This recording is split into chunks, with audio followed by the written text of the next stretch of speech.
because about it has face tracking.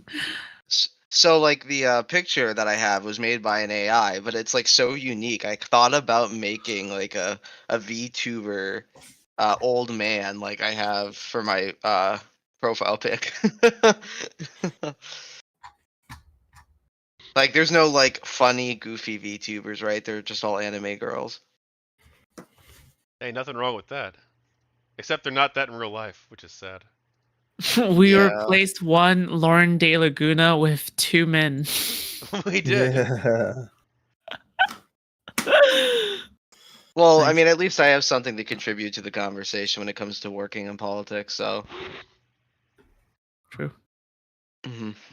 Not a lot of people have that kind of experience. Not Did that you it's watch? for everybody. How much of the debate did you watch, Midnight? I watched most of it with you. How do you? I watched all of it. I was like, oh, the entire time. How do you feel about it? I like Republicans, man. They have lost everything. Yeah.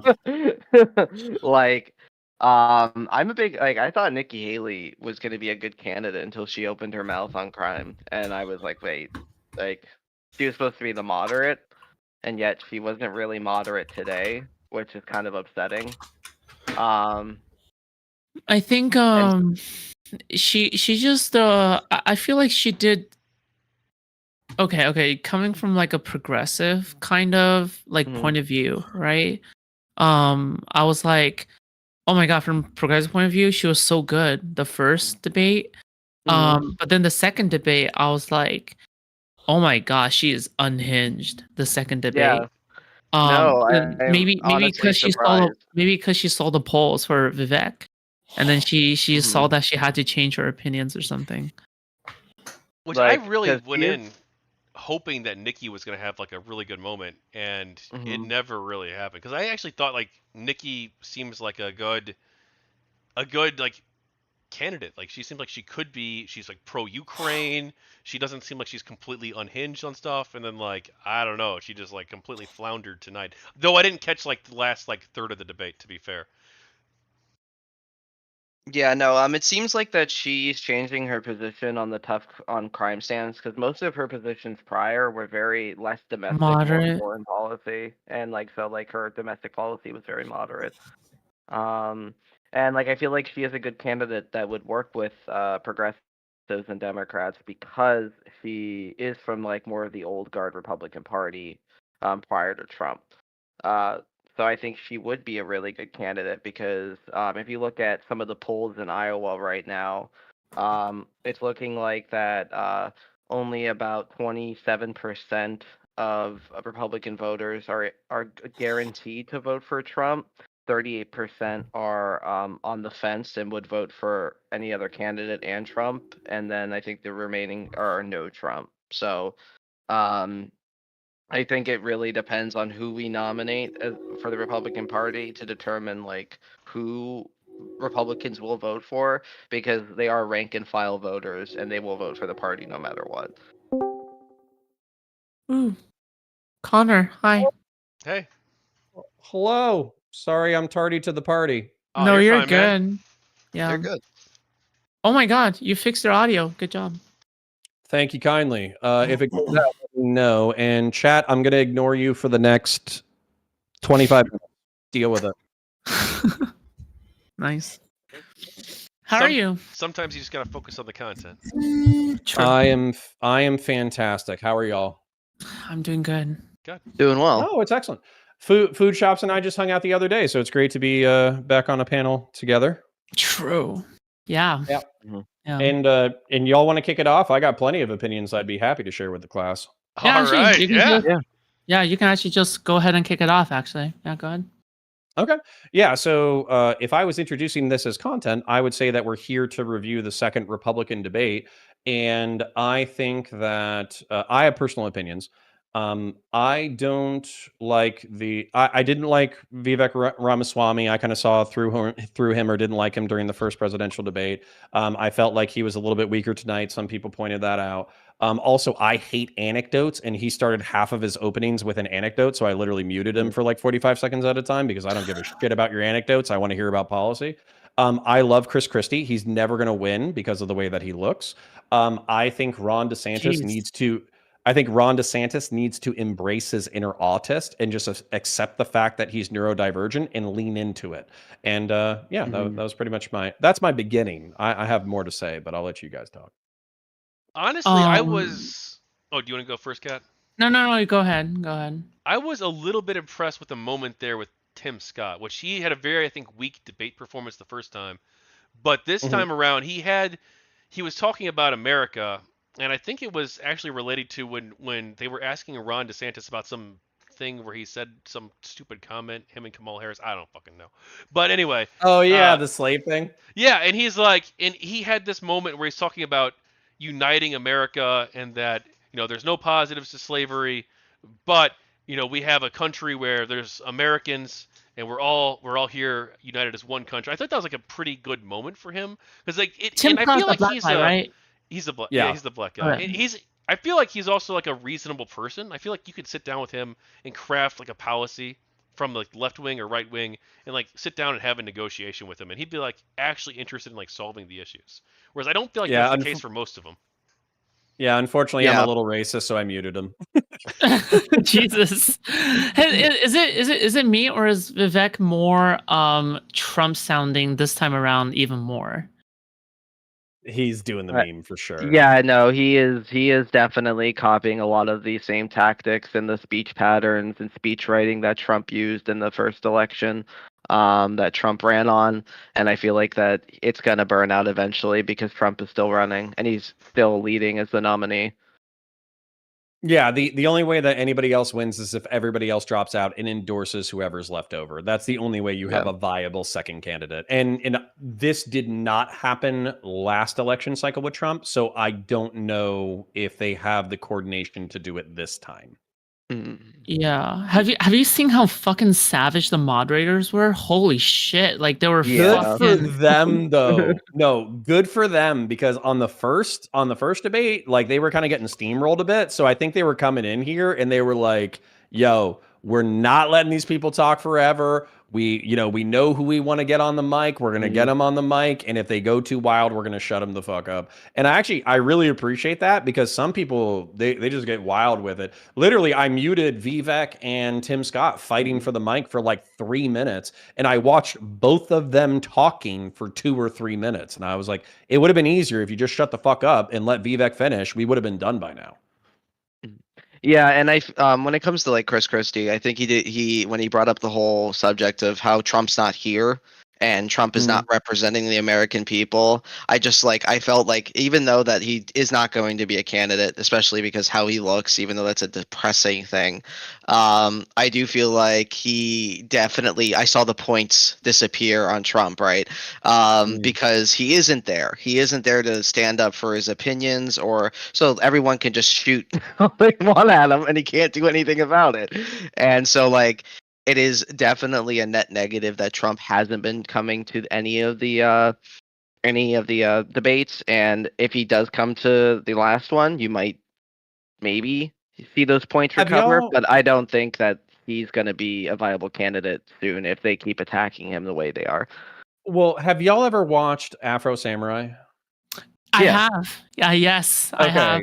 So you know how the only person who can challenge number 1 is number 2? Yes. And then everybody can gun for number 2? Yes. I literally think that, like, I'm not saying Trump's watched Afro Samurai, but I do think that that's his thinking. So he's number 1. He's the presumptive nominee. He's already been president. He's popular with the Republican Party. He's got 55 to 60% of the support of the party. He can, raise millions of dollars. He's already a billionaire, even though he's inflated his net worth by apparently a factor of like 10. So the point being that like I think the only way that you'll get him on stage with another Republican nominee is if it's like the last man standing or the last 2 or 3 standing. So they can keep taking these pot shots. And what I think the only person who's going to bring Trump down to the level where he needs to show up is Trump himself. So if he's ice cold during his civil lawsuit, if he's ice cold during his criminal proceedings and he doesn't have a public meltdown, I think he can ride a 55 or like a 55% presumptive position all the way through the convention. But if he has a public meltdown over his civil suits or his criminal trials, then I think he could lose. I think he could hemorrhage some major points. Even if What he do you has a mean? meltdown, though, don't you think that, like, I mean, he's Trump, right? They're going to be like, it's so unfair. Look at how they're treating him. Anyone would act in the same way if they had the DOJ after him, if they had Georgia and New York after him. Anybody, if they were as persecuted as this man, anybody would feel that way. I think you can, but there's a difference between like having, so meltdown maybe is the wrong word, because if he lashes out at people, we're used to that. I think if he cracks, so if he feels sorry for himself, if he has self-pity, if he's like self-deprecating, if he admits to things, if he goes back on some of the things he said or whatever, I think that if people smell weakness on him, they'll smell blood in the water, and that could change the dynamic. I feel like if Trump shows up, it'll always be like bad for Trump, right? Like, because if he shows up and then people start hammering in points on him, and then like start hammering in cracks and stuff like that, like wouldn't that be like sort of validating his opposition? And then like it'll be like, oh my god, I'm validating the small fry, when really like the real opponent is like Pence, right? Or the like, and even then Pence is like way too far back, so really it's just like, at the end of the day, it's just Biden versus, Trump again, and Well, then I whatever. would say that DeSantis, especially now with the whole Florida scandal with him like manipulating housing prices, property, like his properties and the prices that they're actually valued at in DeSantis's home district. I do feel like that if DeSantis and Trump ever get on the same stage, DeSantis could use those points very heavily to be like, hey, look, like he was breaking the law in my state, a state that is all about Republican values, and Republican values are about about the law and following the law. And I think that they could definitely start playing into those like tough on crime talking points, because that's what we're focused on. Most of the Republican Party is focused on right now. So it'd be very sorry, but you could gut him on so many things. You could gut him on abortion, because he basically said that conservatives are going too hard on abortion. You could gut him on inflation, because he was responsible for the first inflation checks going, or for the first subsidy checks to go out during COVID. You could hit him on the vaccine, because even though Republicans are largely the anti-vaccine party or whatever, he wants to simultaneously say that people are free to do what they want, but then also take credit for the vaccine as well. And a lot of people really don't like that in the Republican base. They view it as, it's a government manipulation to destroy the economy and get the communists in charge and all that kind of crap. So you can hammer him on that. Even if you're not Mike Pence, you could hammer him on the fact that we just had January 6th testimony saying that he was cheering with the crowd, hang Mike Pence. You can hit him on the fact that he had attorneys general stab him in the back during the January 6th commissions, where they were saying, we told him dozens of times that all of the things that he thought were fraud were bullshit and they evaporated in thin air. And he told us to write letters to the states saying that there was fraud and that he would handle it on January 6th. So you can hit him on all these things. And I think the only reason why the Republicans aren't really going for the throat or the guts right now is they just don't want to alienate his base. But you could eviscerate him if you wanted to. Well, also, I think it has a lot to do with the impending shutdown, right? Because you do have that radical sect of the Republican Party that's kind of holding Congress hostage at the moment. And if you anger them in any sort of way, they might shut down the government even longer or further. It's just another sort of bartering chip. Yeah. And they're largely, if I'm hearing you correct, they're largely Trump loyalists. So if you go too hard on Trump, then they might not come to the table for something that's pretty important. Yeah. Wait, from what I heard about that shutdown is that shutdown really caused by like, oh my god, so you're going after Trump, so we're gonna like maybe shut down or whatever the fuck. No, they won the main policy that I've heard. I haven't paid too much attention to it, but it's like getting money for securing the border. It's like what all the Republican causes that they care about. They're basically saying unless you prioritize some of the things that we care about, we have like 10 to 15 holdouts that are not going to pass any kind of bill whatsoever. And so as a result, it's not specifically about Trump. It's more about Republican legislative priority. Okay, that makes sense. Yeah, because for now it's really just like circumstantial stuff. Because I had somebody came on my call like recently and go like, "Oh my god, look at this! This is all a bunch of circumstantial stuff. Like I can't believe like it's the reason why like they're going after Trump and that's why like they're trying to shut down the government because they're trying to hold it hostage or whatever." And I'm like, okay, but is there any like actual hard evidence of this happening? Otherwise, you're pulling like a reverse like Rob Noor or whatever the fuck. Well, right? so Congress has already stated that even if the government shuts down, the DOJ investigation would not stop on Trump. But that was a worry that they might try to use the shutdown to like affect the investigations of Trump, to like shut down the DOJ, to shut down other forms of like like any sort of Department of Justice activities. It's too important. Yeah, nobody would concede that. Even if pro Trump Republican fiscal kamikazes were like, we're not passing anything until you promise to not go after Trump. It's too juicy to pass up. There's no way any Democrat, any centrist, any moderate Republican is going to let Trump off just because you have a few blowhards holding the budget like hostage. It's just not going to happen. That's true. Like right after the government returns, you're back to prosecuting Trump, right? Like literally, like yeah. They're not letting it go. Yeah, that's true. The Democrats. The Democrats can't let it go because this is going to be, obviously the Republicans are not letting up. Well, they're not letting up on the Biden family over like the Hunter Biden stuff. So if they're not going to let go of Hunter, there's no way they're going to let go of Trump, and they can do some major damage through criminal convictions and civil convictions. A lot of people have been, or not a lot of people, it's literally just Tim Pool on Twitter. But Tim Pool he was saying that, oh, look at this corrupt New York judge who came up with a summary judgment against Trump.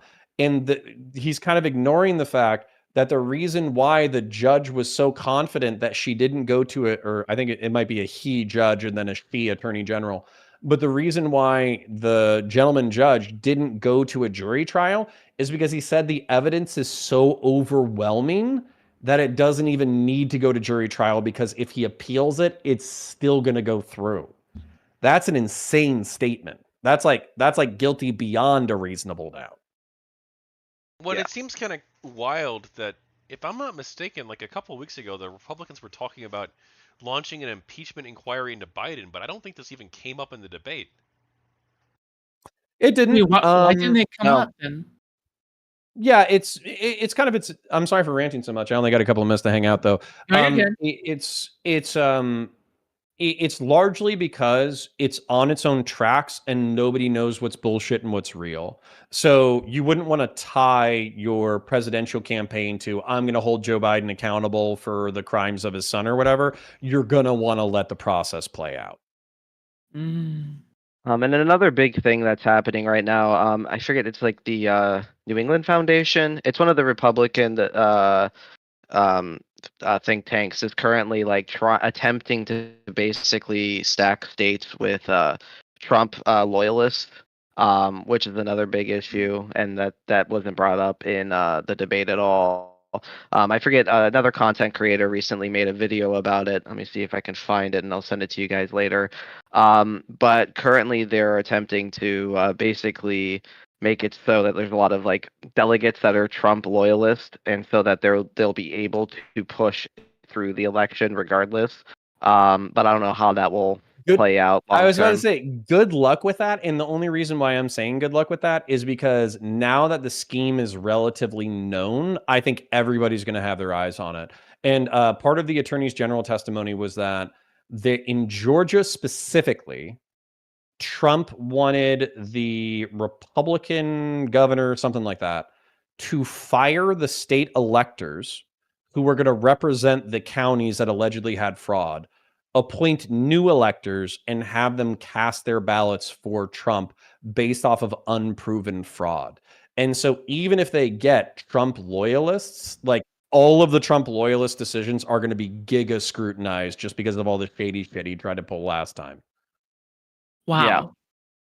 Yeah. What? No, it was the fucked fuck? up. Oh, I'm serious. I'm serious. What Like, honestly, the frick? no, I'm serious. So if I like electoral politics. I like geopolitics. But I also like drama. I think I told you I love Chud Logic. I literally watch all his drama videos all the time. You told me But- about that. Yeah. So I love political drama. Brianna Wu versus President Sunday. It's made my day. I've had Panel a coming fucking up. blast. I'm doing it. Yeah, I've Yeah. had a blast with that. Yeah. But the point being that you should watch literally just type in January 6th Attorney General's testimony, and it's some of the wildest shit you've ever heard. And by that I mean Trump either deluded himself past the advice of dozens of powerful people around him, or he's a fucking liar. And it doesn't really matter which one. Stupidity, probably. Well, I mean, either way. Yeah, but- he's either delusional or malevolent, and either way, he's an asshole. So Damn. It's by the way, there's initiative that is being currently like starting to ramp up. It's called Project 2025, and it's a presidential transitional project. That's what they're calling it, and they're basically allowing anyone to give full prepared to serve training, conservative governance training, and all this stuff to like basically groom candidates to then put them in like local and state legislatures to like basically stack it in Trump's favor. well, how much are they paying? So I gotta jump, but Tachyon, I'm sorry I could only jump on for a little bit. I promised IRI that I would talk to him after the debate, and then also I need to talk to my editor for 5 minutes. My wife is also sick, who's watching my 2 kids. So basically, like, I'm available. DM me again. I'd love to come on for a more prolonged period, but I just have to run for tonight. Yeah, no worries. Hey, thanks for coming on, and for sure, dude, family's more important than the streaming shit, dude. 100%. Okay, I appreciate y'all. Y'all have a beautiful night. Okay, I'll see you around. Bye, Connor. See ya. Bye. Bye. Yay. And I do think that we need even though the presidential election this year is incredibly important, there's a lot of these state initiatives which I have personally worked with that I no longer am affiliated with that are grooming candidates to basically push specific political movements. So like YAL had the Win at the Door campaign, which like part of my job was that I would call candidates to make sure that they meet certain listings of like ideas or campaign promises that they would have to follow to get the services from our PAC, and including training and like all sorts of other resources. And so it's causing these weird sort of like hardcore policy driven candidates that are very partisan and don't actually want to work with like other congressional members. Yeah. So vote local and state. Very important because it's what determines your federal elections. We didn't get much foreign policy talk this debate. I don't No, know if we that was did not. a deliberate choice. Speaking of foreign policy talk, I think there was one part where Vivek was talking about like the tunnels connecting like the Mexican and the U.S. border or something like that. They can drive semi trucks under the tunnels. What the fuck? So I did research. So I did a quick Google search. And the tunnel, the Gopher tunnels. All right, they're human sized. Okay, number one, they're human sized. Number two, the last Gopher tunnel that was discovered in California was in 2020. And the third thing is that there's only been 160 Gopher tunnels discovered in total in the last 30 to 40 years or so.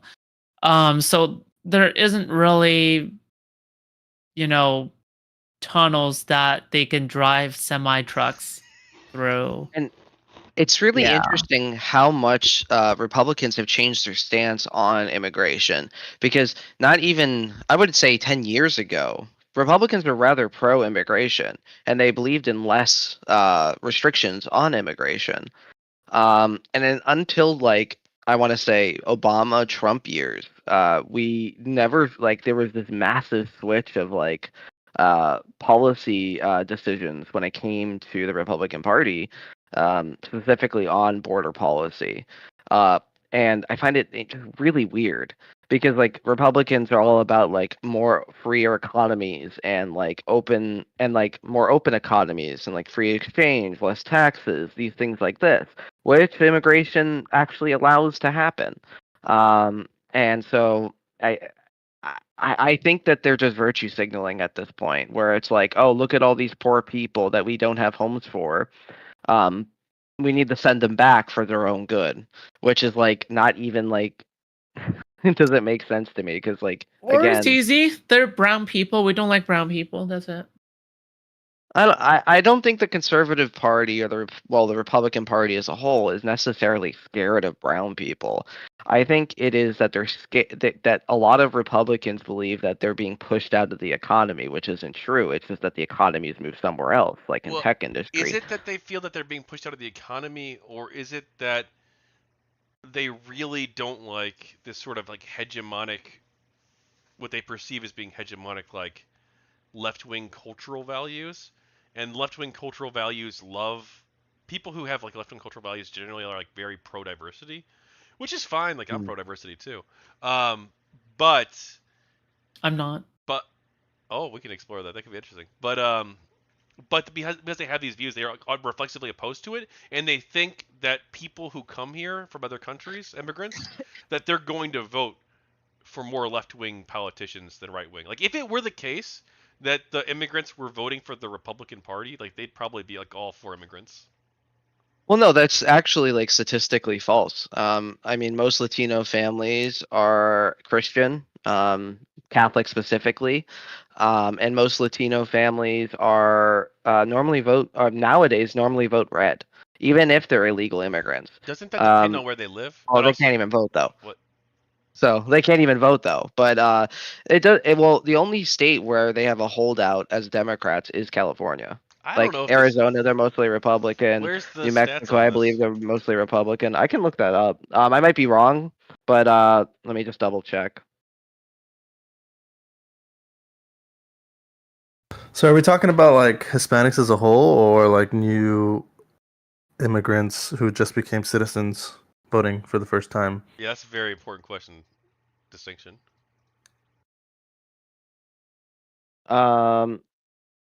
Yeah, let me check that. They probably have stats on all of it. Yeah, I mean, research right now. What does it say? It's hang on, it was 6. Hang on, let me make sure this is right. I want to make sure I get the right quotes. I mean, I think if you just poll like new immigrants on this stuff. So 42% of Latino vote are 42% in New Mexico eligible. 30% of Latinos are eligible in California. 30 yada yada yada.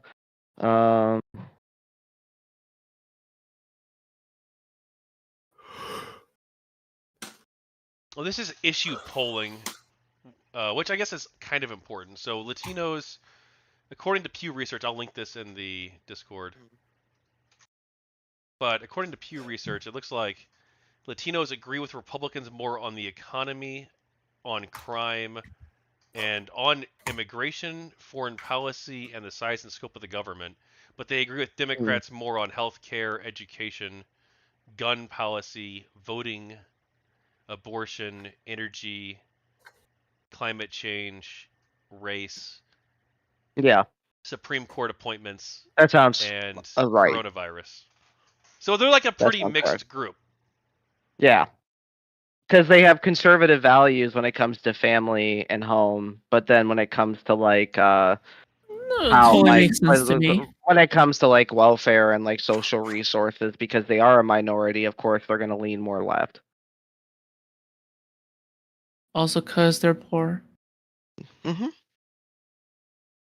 they're not all poor. I mean, Latinos in Miami are pretty they're pretty middle class. But well, in like Florida, or it depends on where you live. In California, yes, they're mostly poor. But it's California. A lot of people are mostly poor. True. Easy immigration. Yeah, no. I would say that when it comes to a lot of when it comes to specifically border issues, it just mostly is dealing with like this false idea that people are being pushed out of the economy when most of the jobs that these people take are the ones that no one else wants because they are new to the economy. A lot of them don't have degrees. A lot of them don't have any sort of actual like resources when they first come here, and so they take what they can. A lot of them are taken advantage of, which I think is wrong.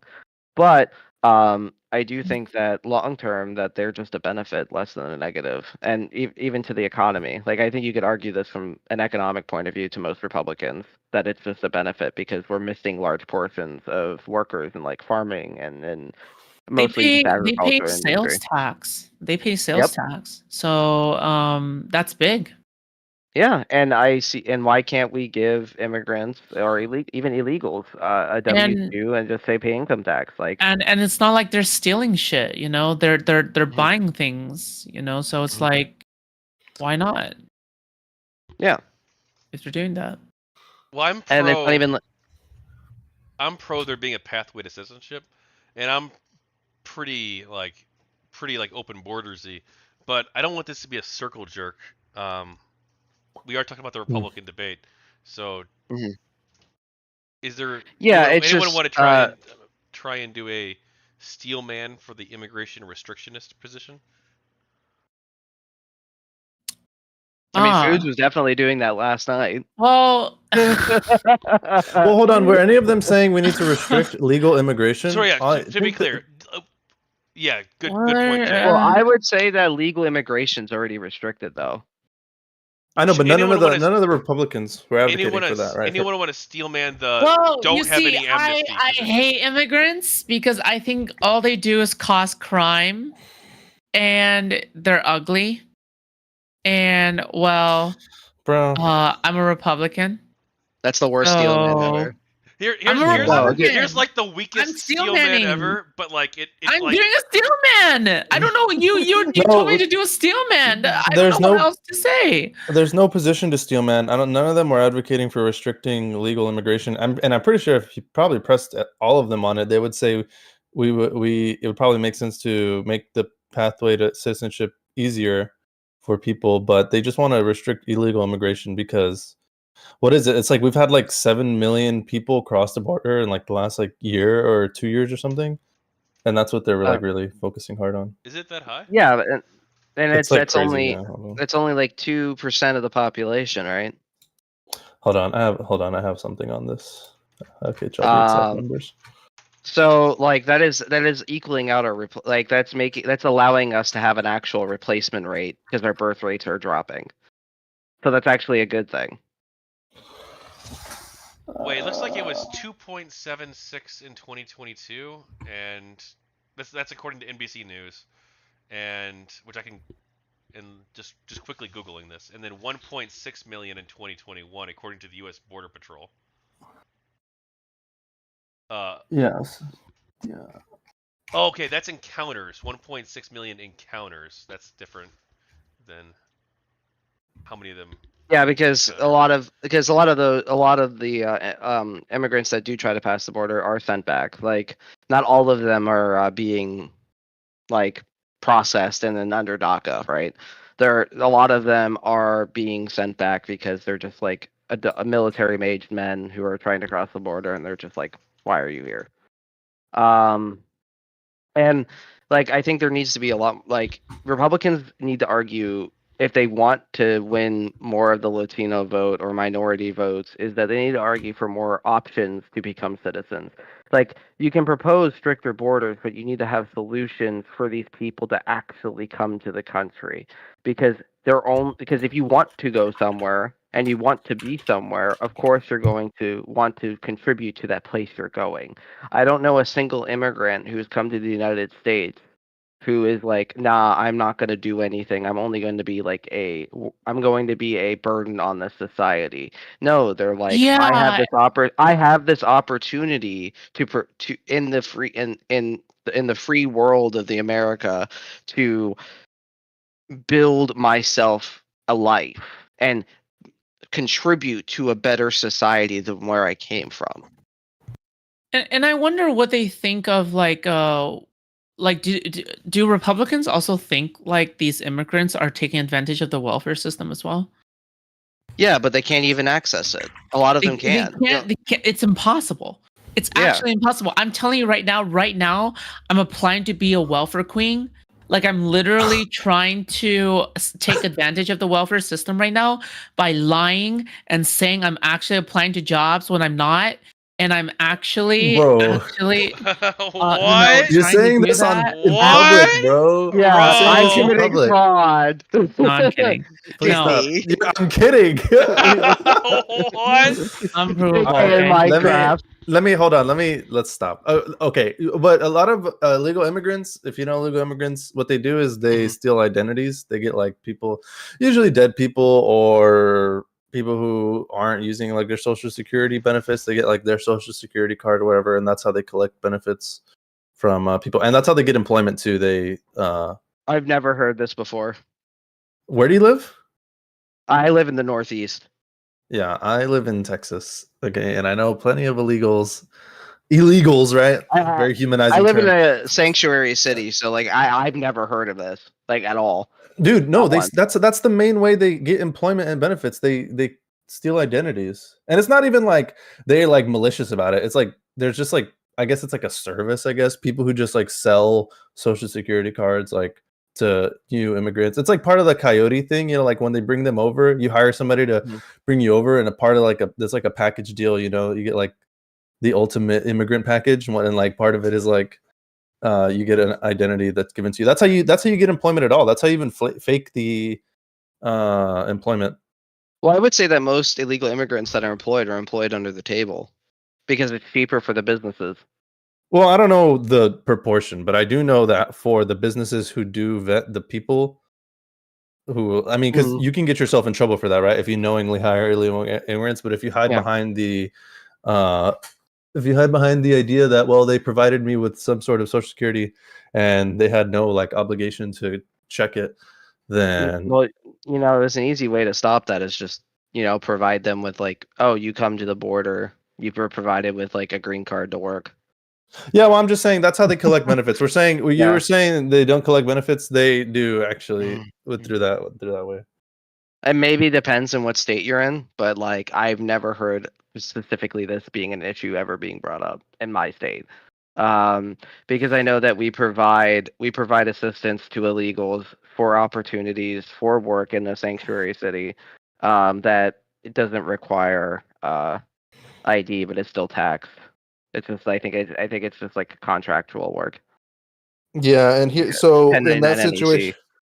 Yeah, well, I think we don't provide those opportunities here. Like, I think it's just like a send them back policy in Texas. There's no like opportunity to work if you're an illegal immigrant or whatever. And so, you know, that's part of also them paying into the system and not getting anything out of it, because the stolen identity they have, they pay into the Social Security fund for that particular identity, and then they can never actually collect on it because, you know, that's not actually them. Yeah, so, anyways, to continue with like the debate itself, who do you think had the best showing, Foods? I'll be honest, okay? I just feel like all of them are just terrible. I just don't like any of them. Yeah, they're all pretty bad. I think they're all terrible, but I think Chris Christie actually, he was an offensive attack dog. Like, he was, holy cow. He was at Trump's jugular the entire time, and Trump's not even there. Yeah, but then some of the jokes fell short. Like not jokes, but like one of them fell short. It was like the Donald Duck one. That one's cringe. That one was so crazy. My friend IRL was laughing at that. I thought it was kind of silly. Donald makes Scrooge make I thought it was stupid, but I mean it was not that good. Mike Pence had a funny zinger though. Yeah, wait, yeah. Did y'all hear when he said he's been sleeping with a teacher for like 20 years or something? Mike Pence said that. That was crazy, and nobody laughed at that at all. It wasn't Actually, even. It's only. I don't know why he said that because he's supposed to be like playing to the religious base. So like, why would yeah. That shit was crazy. But when he did get Vivek though with the. Well, that must be when you first started paying attention to politics. And it was like 4 years ago. Yeah. Yeah. Well, yeah, Christie was definitely the most distinct on stage from everybody else. Honestly, I was like, this one was so boring. I was barely paying attention. Last one was a lot better than this one. This one was like, it's just kind of sad, you know, because it's like, okay, none of these people have significantly boosted their chances of. There's like no mathematical chance any of these people actually become the nominee. That At was this a point, legitimate question as well.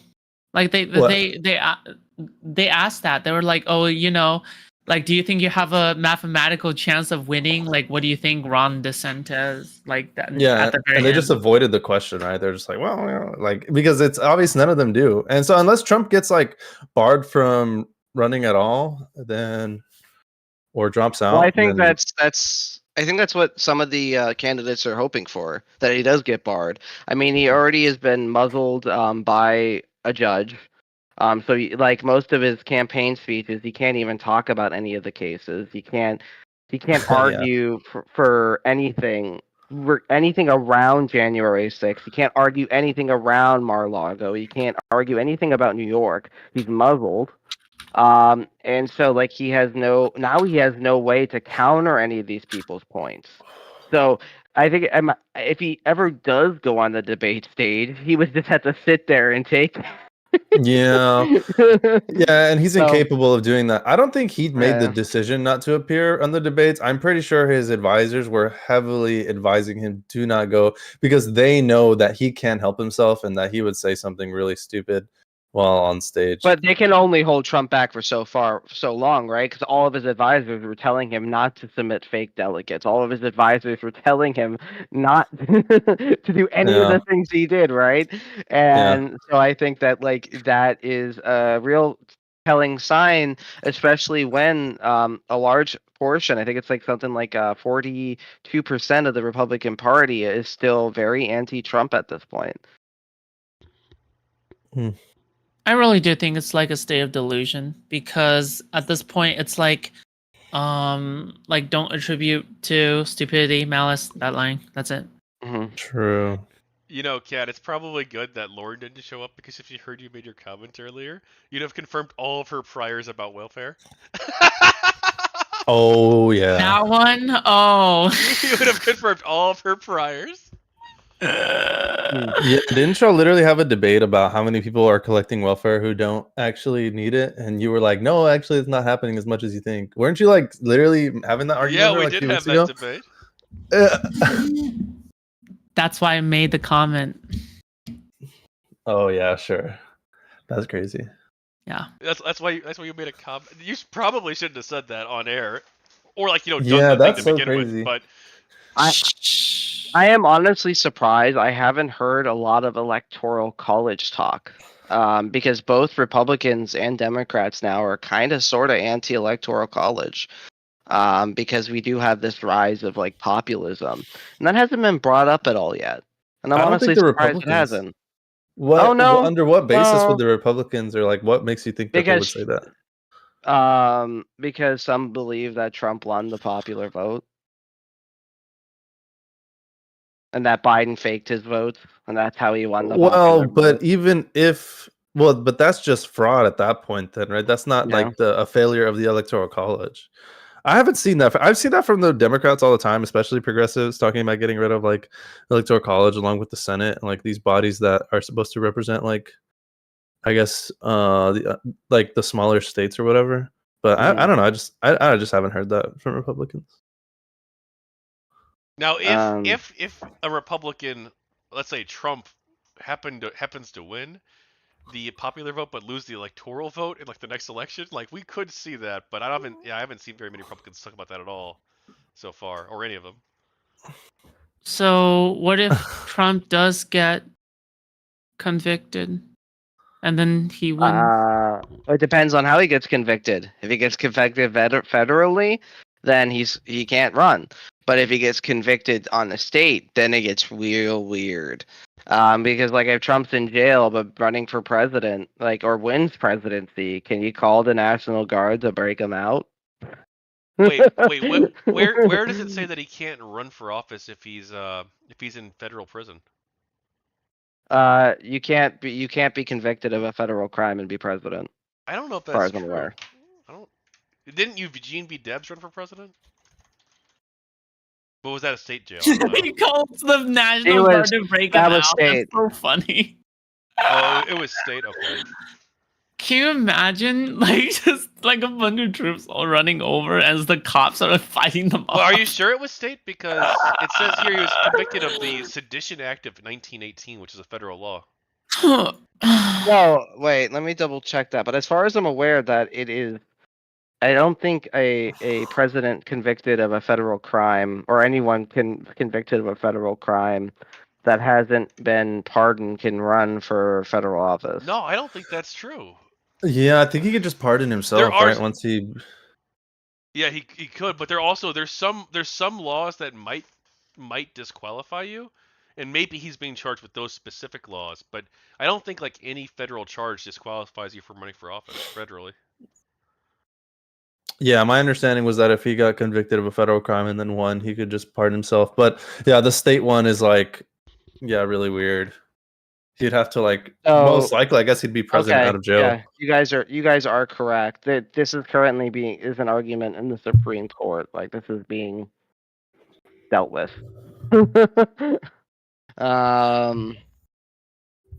Yeah, this is about whether he's disqualified, right, under the 14th Amendment. Yeah, under the 14th Amendment. Yeah. So we'll see what happens with that. But I know, like, if he is convicted of a state crime, he can't pardon himself, as far as I'm aware. So if he's convicted of a state crime, he's kind of stuck. He'll be president from jail or house arrest or whatever. Crap. Do you guys think do you think Biden should pardon Trump? I'm kidding. No, the answer is no. Well, so now that's where it gets interesting because then it could be argued that because Biden is not pardoning Trump from prison, that means he's actively like impeding on his election and his campaign, and that's a First Amendment right violation. So like, what do you do? No, well, hold on. Is that a real argument that the president has an obligation to protect as a personal obligation to protect the First Amendment right of like an individual? Like I think like he has like an administrative obligation to protect First Amendment rights, but he's not like personally liable, right? It is it's not like an actual law or anything. It's like more of like decorum. So like decorum.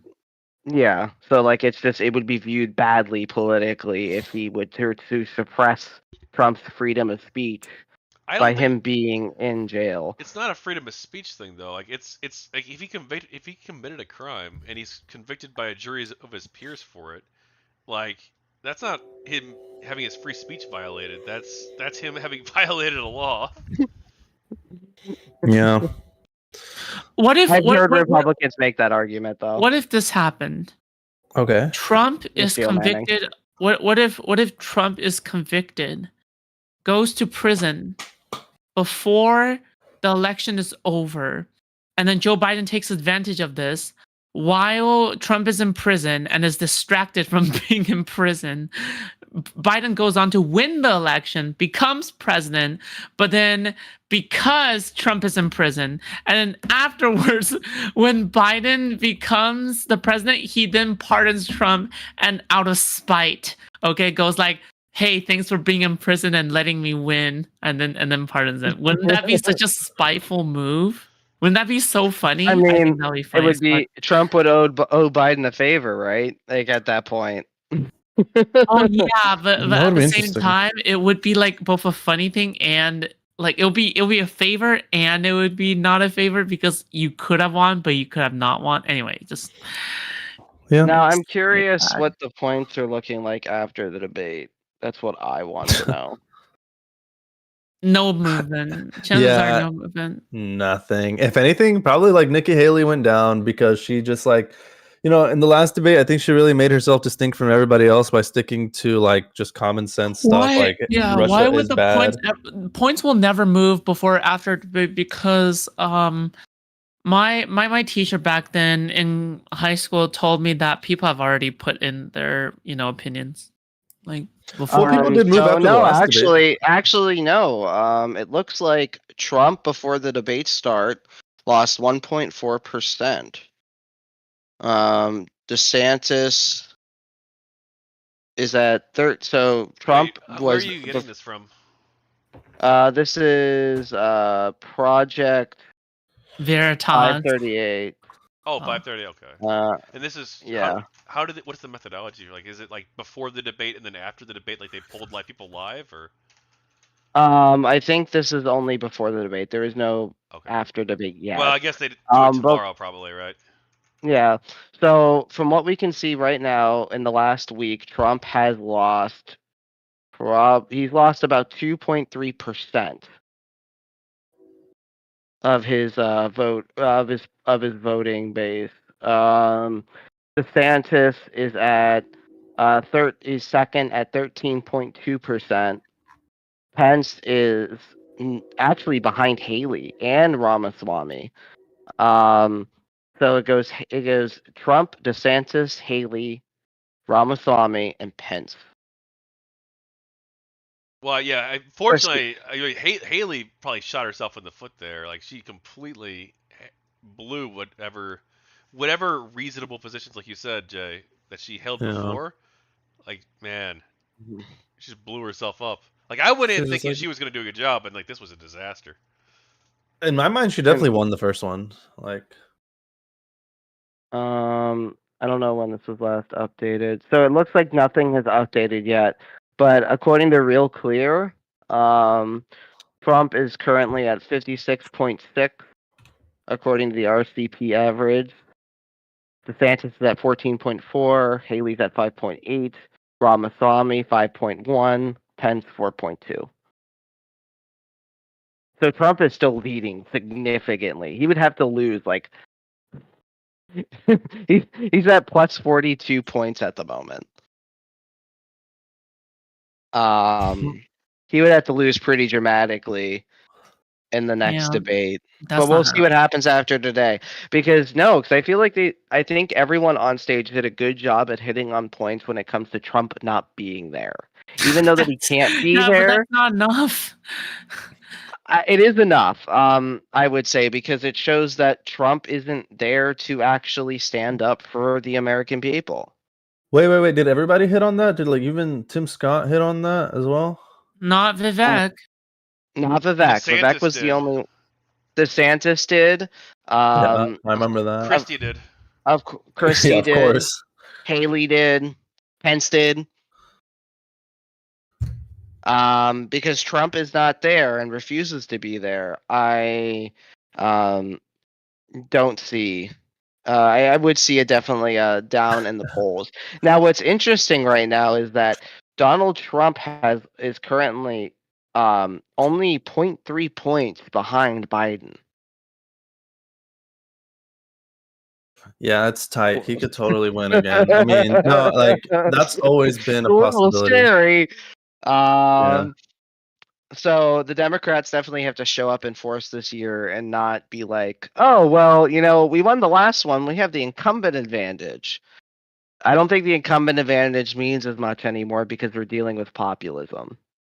Well, I think Biden and the Democrats have a very delicate balancing act to do, because I think Biden, obviously the Republicans are not going to give him any credit for this, but he's done a really good job of staying completely out of the prosecution of Trump, federally at least, not making any comments. Obviously, he's not making any directions to the Department of Justice, as he said even before he became president, he wouldn't do.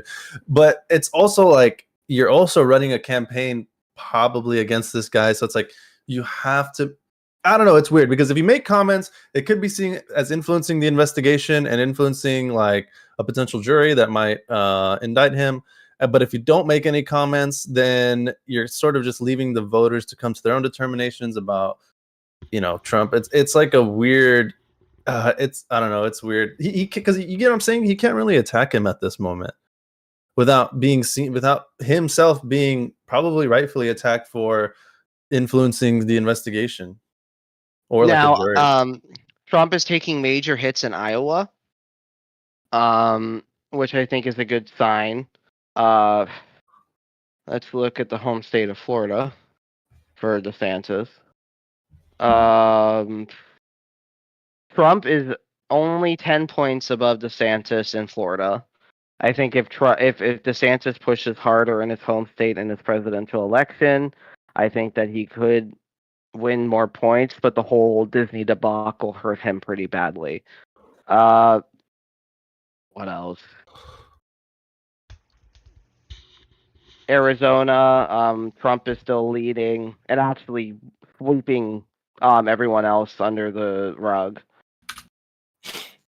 Same thing with Georgia, which I think is weird because like Georgia's a tough on crime state, and he's committed literally probably one of the most like crazy conspiracies to overthrow any sort of like worse than Bush Gore, right? Like we're talking about like fake electors, conspiracy, like some real like House of Cards shit, and It's somehow funny. he's still pulling ahead there.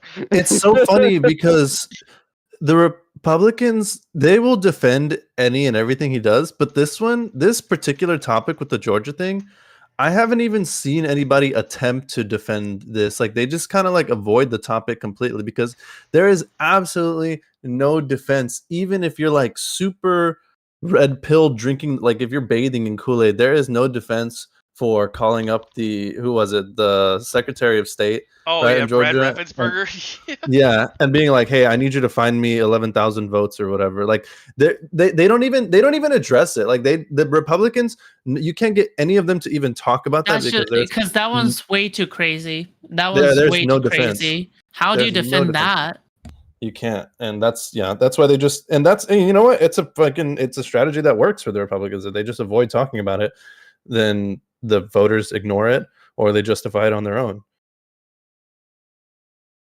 And then they just talk about, well, it's a political witch hunt. People should not be restricted. They're just trying to silence him. There's just like pure obfuscation. I literally cannot remember a single time where a Republican even addressed those particular allegations because those are really bad. The ones in Georgia. I think that's the strongest case against him too, right? Out of like all of them. Well, other than like even the financial crimes are not, right? Because there's like the statute of limitation thing going on there, right? Now there are pretty strong.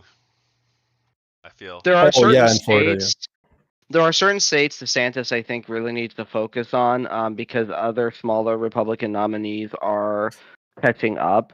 New Hampshire being one of them. It seems like Nikki Haley is taking a hold in New Hampshire. Same thing with South Carolina, but of course that's kind of her home state. No, she's North Carolina, right? I think she's South Carolina. So is Tim Scott. South Carolina. Right? Yeah. It seems like DeSantis, though, is holding pretty well in his home state, but that's like the only place where he's doing somewhat competitively against Trump. And I think that's kind of a problem where how he can't, even though he's the governor of the state, he's not getting the support that you would expect from a incumbent governor moving the president.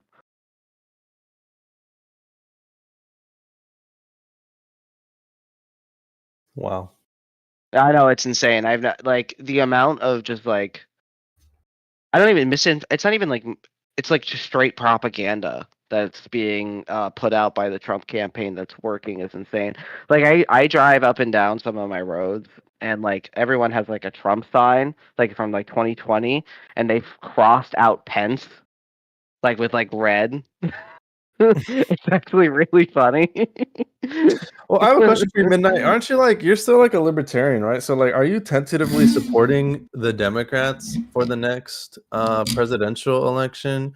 So I'm a small L left libertarian, so I am more on the side of like the progressive sort of like progressive libertarianism. So I would say that I'm more leaning towards Democrats than I am Republicans at the moment. Will you be voting for Biden? I can't because I'm in the state of Pennsylvania and I'm a registered libertarian. What? Wait, what? Well, you mean You're- in In the general, though, in the general. right? No, so you have to, in the state of Pennsylvania, you're registered, you're locked into your party. You can't vote for anyone else. Even in the general? Yes. What? That's no way. You That's can't true. switch stupid. No parties. way. That's you can't true. switch parties. I can I'm not even re-register, gonna but bother because I ran googling as it because that's obviously not true. For For the primary, sure, there's closed primaries. Yeah. But for the general, you can Yeah. vote for whoever you want. Dude, Midnight, if you discover this for the first time on stream right now, That'd be really bad. I'm very disappointed. Oh, now I gotta ruin your whole career. Pennsylvania. This has to Let's be the Google most. it. This is like the most forbidden panel ever. First the fraud thing, and now the this the Pennsylvania thing. Bro, This is like especially the most- in Pennsylvania, that's a swing state, bro. That's so important for you to vote. Wait, so what you're saying is you have to vote for whatever party is on your like voter register. Like that doesn't make any sense, even, bro. Like, so like you just like go to the DMV and they ask you what do you want to be, and you're like, Dude, oh, they're I'm a gonna be- libertarian, so then it automatically casts your ballot for you in every election for the libertarian person. Like they're what? gonna be like, they're gonna be like one vote off, and then it's gonna be fucking midnight. This is Yeah. oh no, dude. Oh Like, no. I'm not It's trying gonna to. be me. We're not trying to put you on blast, bro. But it is. Bro, Yeah, no, it's it's not fine. true. It's not Is true. the fucking hold on? I'm trying to find a gnome destroyer meme. Bruh. The Gnome Destroyer. Yeah.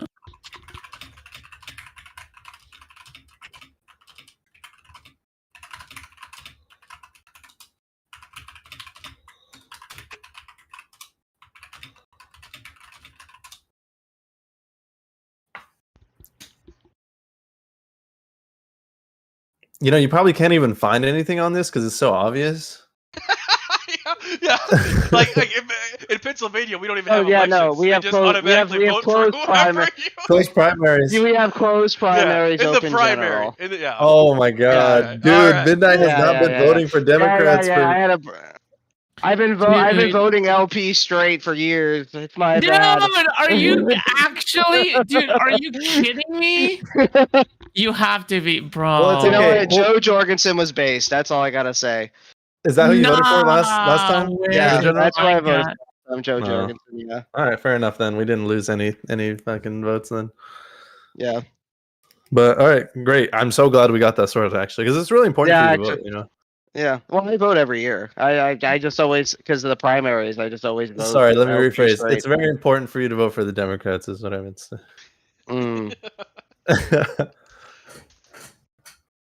Where's the meme? I'm trying to find a meme. I Do you really vote, wanted Kat? this to be balanced. I was supposed to have more conservatives. Bruh, all good. That just shows they're lazy. They have low work ethic. Don't show up. They need to pull themselves up Kat, by do you their vote? bootstraps. Yeah, of course I do. In the Yeah. general? Yeah. Okay. Hold on, I'm trying to find a meme. What state do you live in, Tachyon? Do you say? Missouri. Oh, do you vote? Yeah, I voted the general? in the primary and the general. Oh, okay. All right, great. We all vote in general. I mean, like, if Kat didn't vote in general, wouldn't really matter, right? Well, she's like That's as crazy. she constantly says, real life political activist. If you didn't vote at all, like it would be so freaking hilarious, Kat. Well, I would argue that abstaining a vote is as powerful as not voting as the voting, because it shows that you're just content in the two, like in the party. Where's the meme? I can't find it. It's so good. I just never want to lose it. My finger hurts from scrolling. So here's a question. People who say you have to vote, I think, is a little like you have to vote for the lesser of two evils. I think that's just a very immoral thing to do. Do you ever save a meme because you want to use it later, but then you get real sad because like days or weeks will go by and you still haven't had a chance to use it? Sometimes.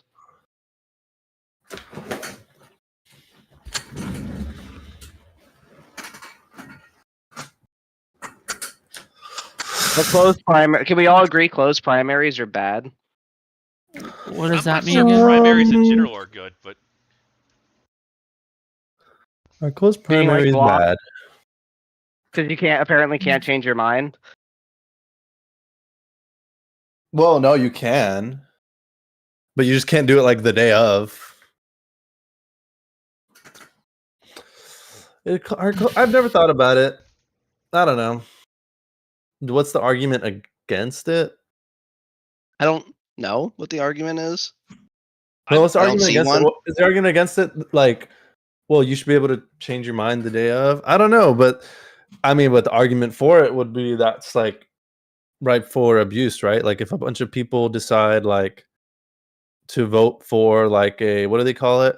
I don't know, somebody who's like a really bad candidate in the other party, just so they're the person they actually want to win wins in the general.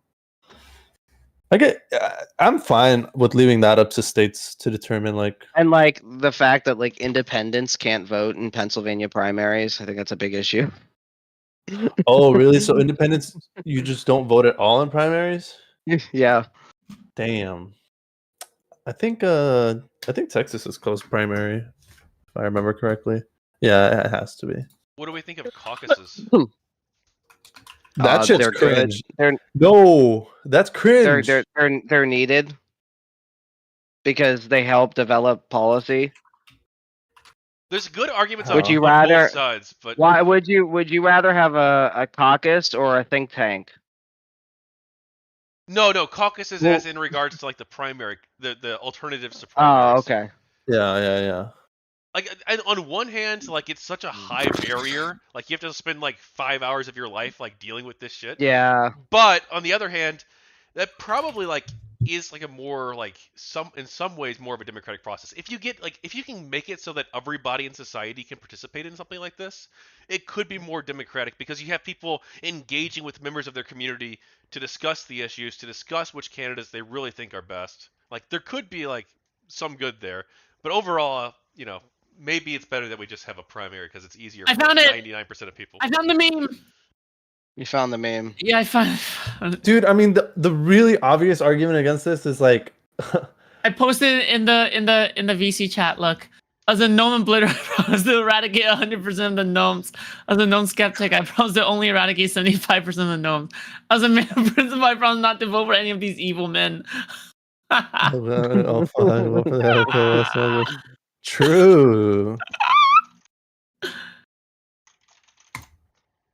Bro, no, the really obvious argument against this is like, dude, what if like all your friends and family and your fucking boss stand on the opposite side of you? You know what I'm saying? That's like super awkward. It's not you'd have to have like some way to, well, yeah, you couldn't do it because it would be not a secret ballot. I mean, you could do it legally, I guess, because states do it, but yeah, it was not a secret ballot. You're right. Because even if you make the balloting itself secret in regards to who you voted for, like they're gonna know who you're arguing for, so it's gonna be obvious. Yeah. I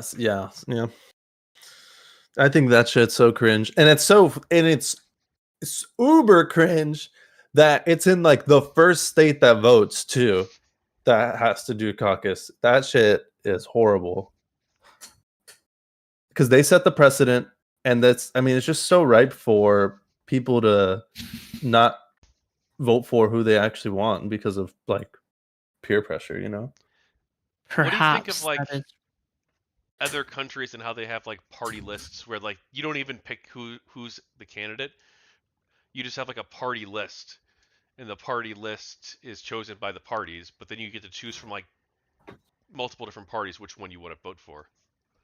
What if we have Wait. no parties? I think that's the best system. Just People- vote on Cringe. individual and their policy positions. People Just are have no always parties. going to like gravitate towards like wanting to. Wait, but I other like people. groups. But I like groups. What if I don't? What if I don't want to do research? Well, then you're not participating in the democratic process, and you're just Yeah, but sometimes not everybody has the time or resources to do like research on literally every single name or whatever the fuck. So I think like there's some use to having like a label there, to having like a party label there, and then you I going take down the more of the whole Benjamin Franklin / like George Washington take on this, where it's like you need an educated populace to actually be able to participate in the Nah, sometimes democracy. the populace is too busy. You don't have enough time to do like research on literally every single person in your district / state / federal government. Like that's like what, like 40 people, 50 people. Well, I would totally be for like a website, right? Like given by like created by the state government or like the election committee, that is like, these are the policy positions of these people. These are the policy positions of these Yeah, people. but the no, but problem even is that in a no. Go ahead, Kat. Sorry. What, like, how does that stop? How did, like, you could just read a list of their policy positions. Most people know what abortion is. Most people know what free healthcare is. Most people No, it's know not. what. It's not. It's just not just reading off of that. You're reading off of that. Why are you laughing all the? What the fuck? Stop laughing. It's not. You're reading off of that, and also off of like a bunch of like their opponents as well, and all of their opponents, Like it's like multiplicative. You know what I mean? What the I fuck don't is know. Maybe Well, it's because I think reading isn't hard, but in any complex society though, like you're gonna have to like outsource a lot of different trust to different like people and institutions, right? Like, because there's no way that any person is going to know everything there is to know about every topic. So you're gonna have to like trust that the doctors know what they're talking about. You have to know that like the universities, when they publish the study that shows that like X policy is better than Y policy because of these things, like you have to trust that that's like probably good data. And like as we lose trust in these things, like society starts to break down. But you can't have a direct democracy necessarily because people have to outsource their time and their effort towards research, towards studying things, towards learning things, towards knowing things, towards knowledge, all of that towards someone else. Like you can't. Not well, I'm everybody not can know arguing every for like a aspect of. direct democracy. I'm still for the electoral college. It's just that like it just would make it so that you have more educated voters who will vote on like that have a responsibility to be educated. Like I feel like it's our responsibility as voters to be educated, to I then think it's vote a for the best. responsibility to be educated, but I think it's better if we focus on reducing the average work the average person has to do, so then they have more time to pursue the knowledge, to do enough research on, politics and stuff, rather than forcing them to, having to do like research on individual whatever the fuck, right? Like why make this so inconvenient for like the average person? Average Like, California welfare enjoyer. It's not supposed to be convenient. Hold on, should everyone vote? Should everyone vote midnight? I think that everyone has the right to vote. You're not answering my question. I think everyone has the right to vote. Should everyone vote? Should vote. Okay, not everyone should vote. So should there be mask slipping? Should there be some sort of vetting? Should there be some sort of vetting process for people other than like you have to provide your ID? Oh my God! No. Why should they be able to? Stop. Should there be some sort of vetting process, like beyond like you have to like prove you're a citizen? Like do you have to prove your no? No, I think that's a violation of your rights. But if you're saying you need a population that what's it called? That should be educated. How do you even enforce that? You're just saying, well, the population should take it upon themselves to educate themselves. They need a voter ID law. It is voter ID law. No, it is your civil duty as an American. Like I would say that it should be a national pride that should drive you to want to know what policies that are going to be put into place under a certain administration. I think what you said was something along the lines of like removing parties as a whole. Well, yeah, stupid, by the way. FYI. No, or at least have a system where, like Italy, when you have like 13 parties under umbrella parties, and you can vote for those individual parties. Like, but yeah. You have parties, so then people can work together in groups. Like, you have No, well, that's you what have caucuses are for, you have right? organize. That just sounds like I a party. What the fuck? What are you talking about? so Like, you just need a like- group of some kind. What? Midnight. I think Because like Right. when Congress, like when you have your House of Representatives, they have caucuses that determine policies. Even like you'll have right wingers, you have left wingers, but they'll all come to say this is an issue. We need to create a policy to solve this.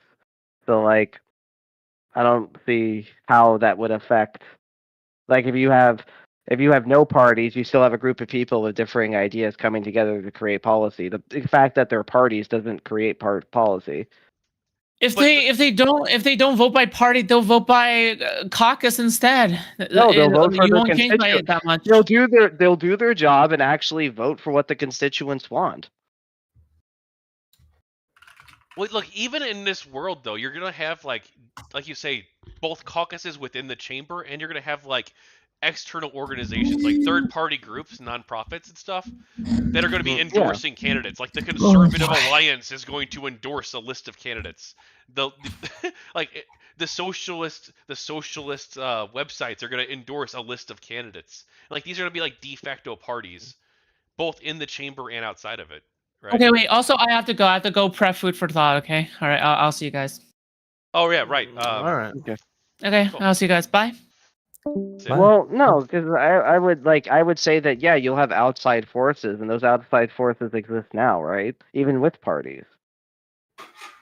Yeah, and I don't think there's anything wrong with like parties. It's not going to be a perfect system. I don't think we could ever have a perfect system, but I think that the partisan politics has only caused the loss of voting on policy for your constituent and more into voting under party lines. And it's moving to more of a federal system and less of a federalist system.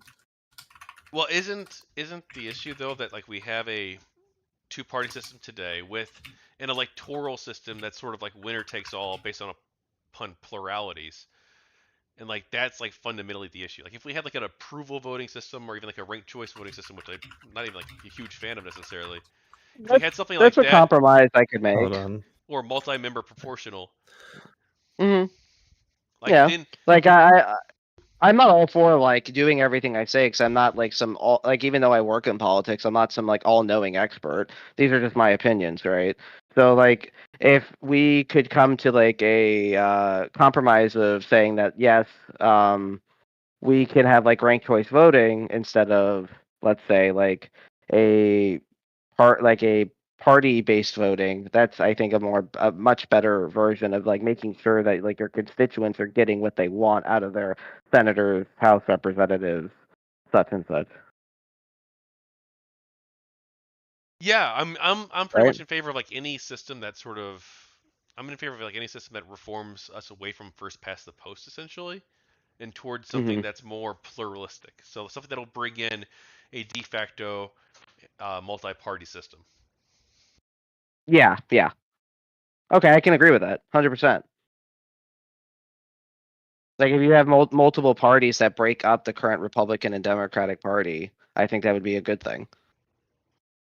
Like I think that like the classic Republican from like your neocon Republican is very different than a Trump Republican. A Trump Republican is like very progressive views in some ways, but then also very conservative views in other ways, and they don't normally fit in with the general Republican Party framework. Well, just like how like progressives and Democrats share entirely different values, yet they're still under the same party. Am I the only one who noticed? Please tell me I'm not. That they made such a big deal about Reagan, right? It was held at the Reagan Library. They had quotes from Reagan constantly playing, at least on the Rumble stream. I don't know about on TV. Yeah. But like Reagan probably wouldn't be like super at home with the current Republican Party. In fact, a lot of his no, not at all. What he stood for is almost in many ways like complete opposite of what they believe in today. Yeah. I would say Republican in today's day and age would just be a neoliberal. Like Reagan believed in like a super aggressive foreign policy. He also supported worker cooperatives, strangely enough. Mm-hmm. Well, he verbally supported them. He didn't actually implement any policy. I don't think that actually moved in that direction. And he was anti-gun. Pro-immigration. He was anti-gun. He was pro-immigration. Like, yeah, no, well, Reagan does not fit at all. Anti-gun's a bit because What? the Hughes Amendment it was like a compromise bill, right? There were some pro-gun elements and some anti-gun elements within it. It wasn't like a pure anti-gun bill. Any bill with restrictions of firearms is an anti-gun bill, in my opinion. But yeah, I would say that like when it comes to Republican values, not even Trump fits Republican values, right? He put policies against guns. He only enacted policies against guns. He never actually lessened gun control. He only increased it with things like red flags, the banning of the bump stock, such and such. Yeah, or when it comes to his policy on tariffs, that's very non-Republican, right? That's like that's adding taxes. That isn't that's against Republican values. True. And then like you can just go down the list, right? So I would say Trump's not even a Republican. He was an independent who eventually ran as a conservative, but most of his values are actually incredibly left. Like he's definitely not pro-choice. Oh no, not pro-life. Well, hang on. Like the way he like what he was like 20 years ago, like what his persona is like very different from like the way like the impact he actually has though in the world. Like he was in favor of he cut taxes, which is like a pretty standard Republican thing. He also Kind of. He cut taxes. Yeah, I mean he did cut taxes. That was like his main accomplishment. He cut taxes, but now all those policies are now I think it's 2024 or is it 2025? All those policies disappear except for that's how. Yeah. Yeah, that's fine. And then but like pro-life, like the impact he had on the world was that he got Roe v. Wade overturned, like de facto. That's what happened. Well, but that I don't think was his goal, right?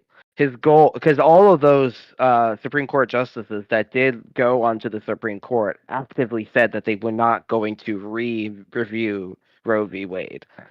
I think that was more of a push from the more Pence crowd to then bring up that issue because Trump was losing steam. Oh, sure, but as president, we don't necessarily just evaluate him based on like his personal views, though, right? Because we have to evaluate like how he operates in the world, like within a broader framework that includes like yes, his personal views, but like also maybe this particular individual is like super impressionable and they're always listening to whatever their advisors tell them or whatever one specific advisor tells them. Or in this case, like Trump is like a person who is able to negotiate himself with the Republican Party and like give them things that they want, even if he like personally doesn't care about those things, right? Yeah, I guess he's kind of just like, I don't care. Maybe. But, or like when it comes to like Trump being, I would say he was relatively pro-gay rights other than trans rights. So I would say that there is kind of like a difference with him than comparative to his Republican counterpart. I would say that he pushes more left-leaning policy with some like right-leaning populism sprinkled in there. Because you can even find Trumpers today who believe that like there should be some form of like socialized healthcare. Oh, sure. I'm sure there. Oh, there's a lot of Republicans who hold like some more left-wing views, and like a lot of Democrats who hold like more right-wing views. Like there's a lot of Democrats who are like pro-gun. It's not a majority, but like there's a lot who hold those views. There's also probably a lot of Republicans. It definitely increased over COVID.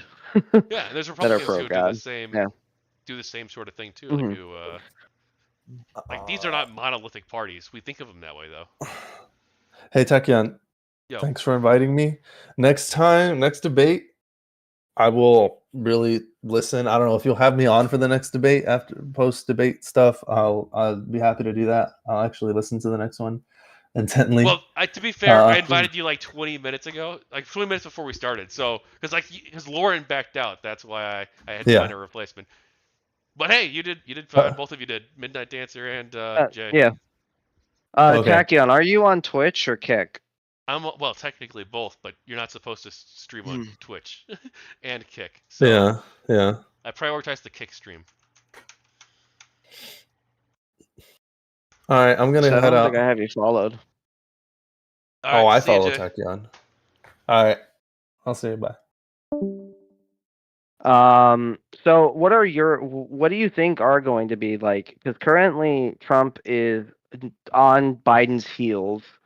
What do you think Biden can do to stir the Democratic base to actually come out and vote this year and not just falter the incumbent advantage? I don't know. I really don't know. Maybe it's just that people are just going to be so afraid or worried about Trump getting in office again, and that's just enough. But like Biden doesn't strike me as a particularly vigorous campaigner or a particularly vigorous anything, which seems to be a problem.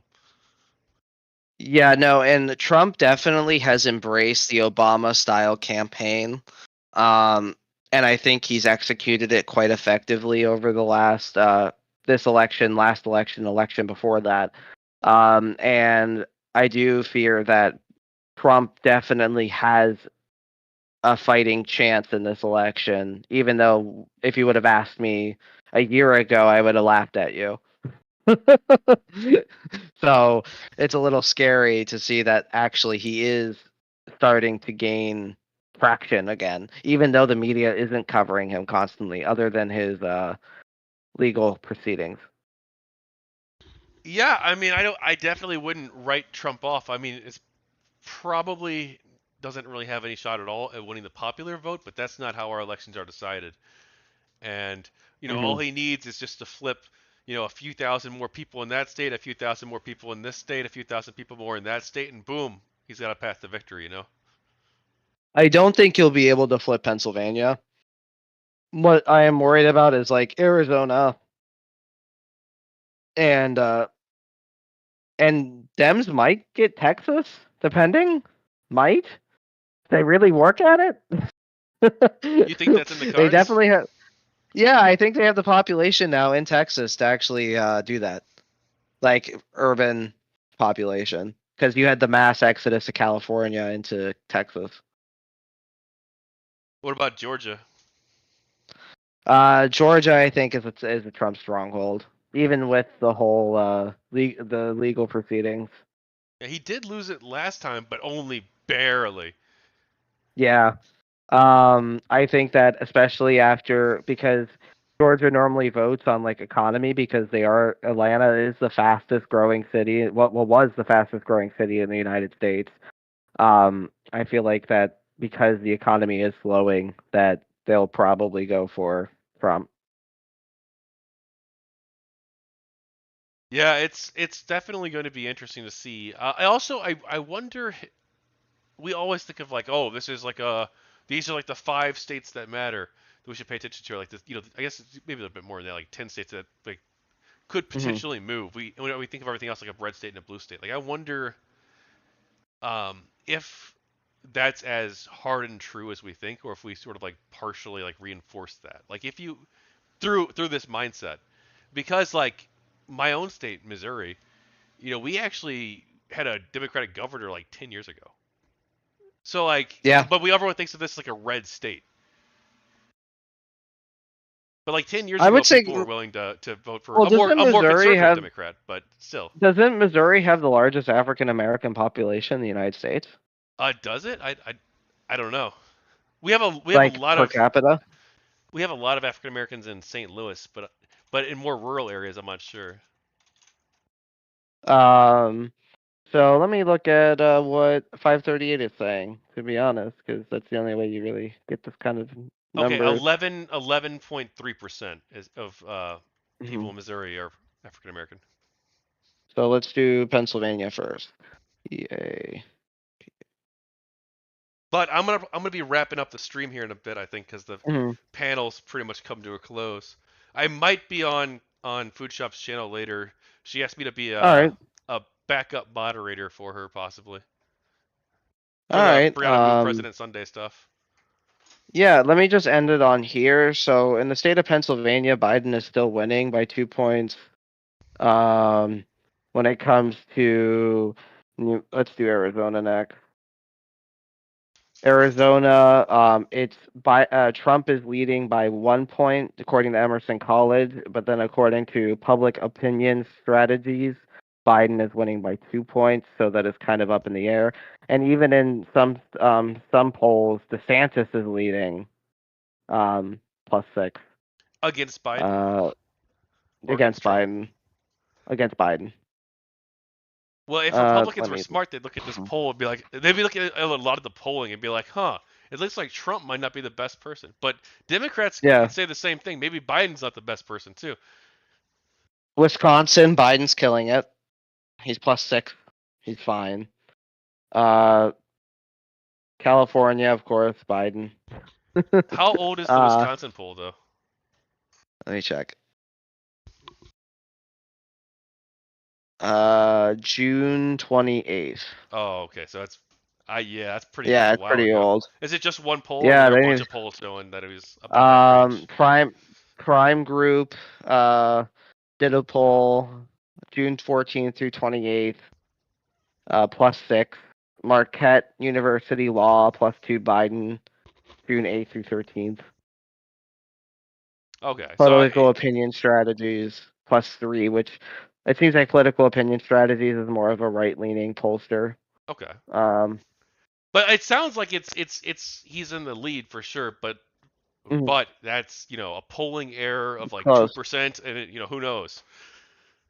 Now, Biden in Florida, it seems like Trump is leading according to June 27th to July 1st, so this is a little outdated.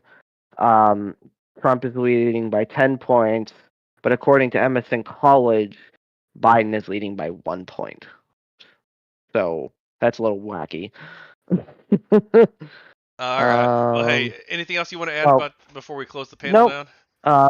Thank you for having me on. I had a good time. I like talking politics, and I don't have any socials to plug. So have a good one. All right. Well, hey, dude, thanks for coming on. We actually hadn't talked before. Foodshops talked about us, me talking with you at some point. So I'm glad we finally made it happen. If there are any sort of, I'm a very, I like compromise and I like coming to solutions. I'm not someone who will be like, these are my opinions and I know I'm right, even though people find that to be kind of dishonest. I'm trying to find compromise in most things because like I don't want us to be constantly infighting, and that's kind of like my goal to kind of bring back that sort of compromise in politics, and rather trying to find how I can get my way, us coming to a common solution that could benefit all of us.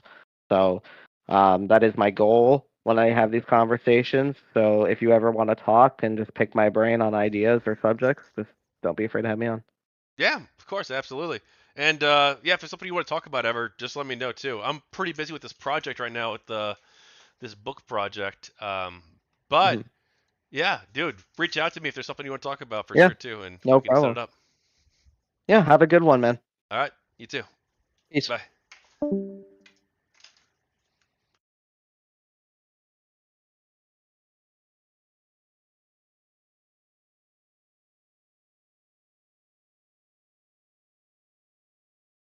All right.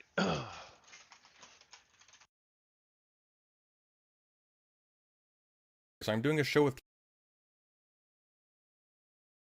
I'm gonna raid you guys over to Stardust on Twitch, and I'll raid you over to Foodshops on YouTube.